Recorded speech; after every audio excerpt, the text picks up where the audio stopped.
ירושלים של זהב ושל נחושת ושל אור, הלא לכל שירייך אני כינור. Está no ar, Israel e a Igreja, a reconexão indispensável para o tempo do fim.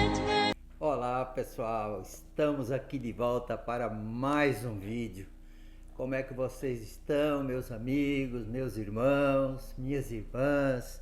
Tudo bem com vocês? Tudo tranquilo? Pois é, pessoal, vocês viram o tema de hoje? Israel, o maior desafio da igreja. É isso mesmo que vocês estão ouvindo. O maior desafio da igreja é Israel. Há quase 2000 anos iniciou-se essa separação entre Israel e a igreja. E lendo as escrituras, esse momento me vem à mente. Vamos ver, está em Atos no capítulo 18, versos 6 e 7, o momento em que começou a separação entre Israel e a igreja. Diz o seguinte: depois que Silas e Timóteo chegaram da Macedônia, começou Paulo a consagrar todo o seu tempo ao ensino da palavra, explicando aos judeus que Jesus é o Messias. Contudo, como estes se opuseram e proferiram insultos graves, Paulo sacudiu a roupa e o sentenciou: caia sobre as vossas próprias cabeças toda a responsabilidade das vossas falas. Eu estou inocente quanto ao meu dever, e de agora em diante vou dedicar-me inteiramente aos gentios. Muito bem, pessoal, este incidente foi o que marcou o início da separação, da divisão entre Israel e a igreja. E ele já dura quase 2000 anos. E a história desses quase 2000 anos foi uma história de guerra e desprezo da igreja para com Israel. Isso, pessoal, é um fato. Quem é que pode negar esse fato? Não dá para negar, certo? Mas desde 1948, ano da fundação do Estado de Israel, alguns acontecimentos têm alterado as relações da igreja com Israel. Por exemplo, em 1998, o arquidiácono católico da cidade de Viena, na Áustria, Johannes Fichtenbauer, e um padre, seu amigo da Inglaterra, juntamente com outros 5 judeus messiânicos, se encontraram com o Papa Bento XVI, que depois dessa reunião disse o seguinte: a igreja não estará completa enquanto a parte gentílica não estiver unida com a parte judaica. A forma como ela está hoje é incompleta. Com estas palavras, o Papa Bento XVI procurou considerar apenas, claro, a situação da Igreja Católica, mas o cristianismo como um todo, com as suas incontáveis denominações, na verdade mantém-se afastadas de Israel, embora alguns raios comecem a iluminar o mundo cristão de uma maneira tênue, de uma maneira um pouco fraca e escassa. Em 12 de março de 2000, o Papa João Paulo II, prestem atenção nisso, foi a Jerusalém para ser ouvido diretamente pelos judeus. Aquele homem, João Paulo II, já idoso, com muita dificuldade para andar, aproximou-se do Muro das Lamentações e, com um bilhete escrito do próprio punho, colocou-o sobre uma das frestas do muro. possivelmente milhões de cristãos, especialmente os que não são católicos, julgaram o Papa João Paulo II dizendo que aquele ato dele foi apenas uma atitude interesseira e política. Bem, o texto que vamos ler foi extraído de um site, agora no mês de abril de 2024, cristianismoejudaísmo.org. Você pode consultar lá. Em 12 de março de 2000, o Papa João Paulo II pediu perdão em nome da Igreja Católica pela perseguição aos judeus durante os séculos anteriores e por 2000 anos de pecados cometidos em nome da instituição. No entanto, pessoal, eu pergunto, vocês ouviram alguma reação de outras denominações religiosas sobre essa atitude do Papa? Claro que não, até porque praticamente todas as denominações religiosas protestantes se autodenominam Israel espiritual, pois consideram que Israel foi rejeitado por Deus.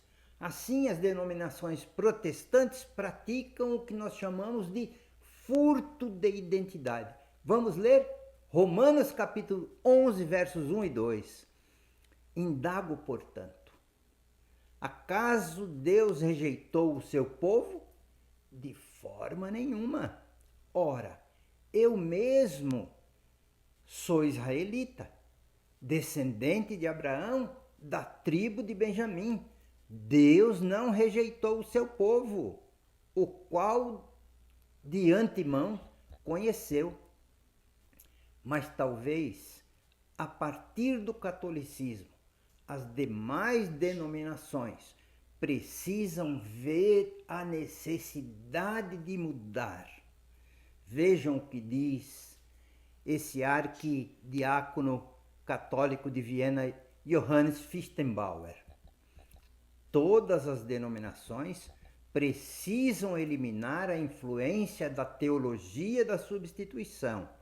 As igrejas católicas, as igrejas históricas, precisam declarar em conjunto: reconhecemos nossos erros e pecados do passado. Com isso, devolveremos liberdade e identidade aos judeus, porque jamais poderemos substituí-los. Vejam a Igreja Católica dizendo isto. E nem poderemos tomar seu lugar peculiar no plano de Deus. Enquanto isso, as denominações religiosas protestantes não o fazem.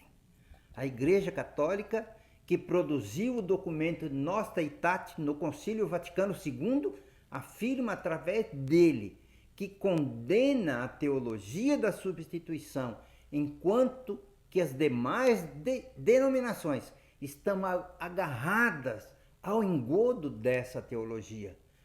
A Igreja Católica deu o primeiro passo, mas o cristianismo em sua totalidade precisa enxergar os judeus messiânicos como um sinal dos tempos do fim, porque na verdade é isso que está acontecendo agora.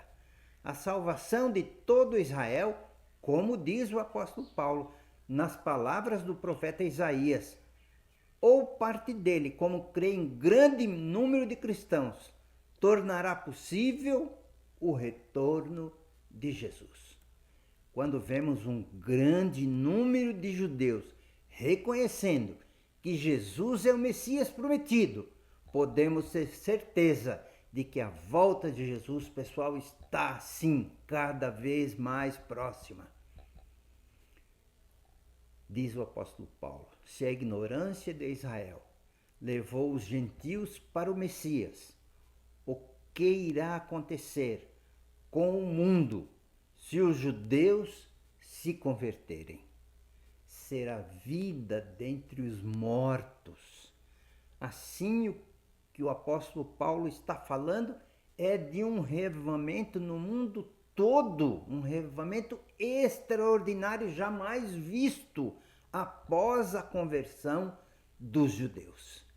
Eu, pessoalmente, eu mesmo, vejo que a igreja como um todo, ou praticamente todas as denominações, reconhecem que a sua maior necessidade é a necessidade de um avivamento. O apóstolo Paulo reconhece que esse avivamento será tão extraordinário, tão grande, que não encontrando palavras para se expressar, ele diz que ele será como que uma ressurreição espiritual entre os judeus e, evidentemente, a seguir por todo o cristianismo. Bem, pessoal, lembram do título que demos a este vídeo? Pois é, afirmamos que Israel é o maior desafio da igreja. A igreja cuja origem é judaica e que tem em Jesus, judeu, o seu Salvador, muito pouco valor dá a Israel. Você, por acaso, vê algum pastor ou pregador utilizar o púlpito aí da sua igreja para pregar sobre a importância que Deus atribuiu e atribui a Israel? Você tem visto, por acaso, mensagens extraídas de Romanos, especialmente os capítulos 9, 10 e 11? Veja como Paulo se sentia a respeito disso em Romanos, no capítulo 9, versos 1 a verso 5. É impressionante. Digo a verdade em Cristo, não minto, testemunhando comigo mesmo no Espírito Santo a minha própria consciência.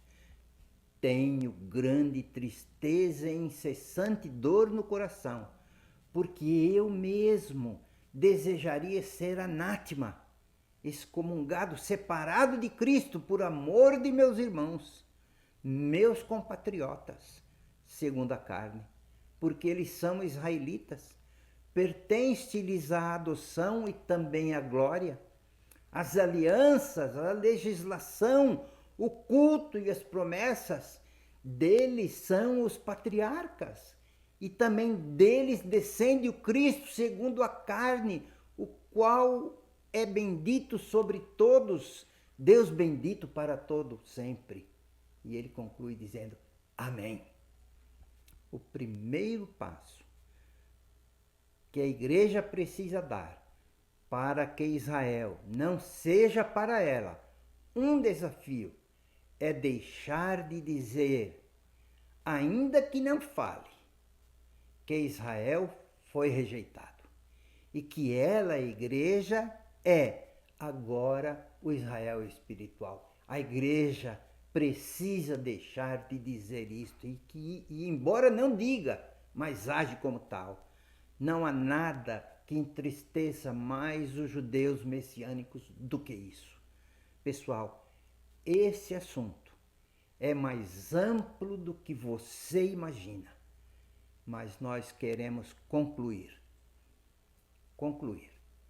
convidando você aí para se inscrever em nosso canal, deixar o seu like, deixar também o seu comentário.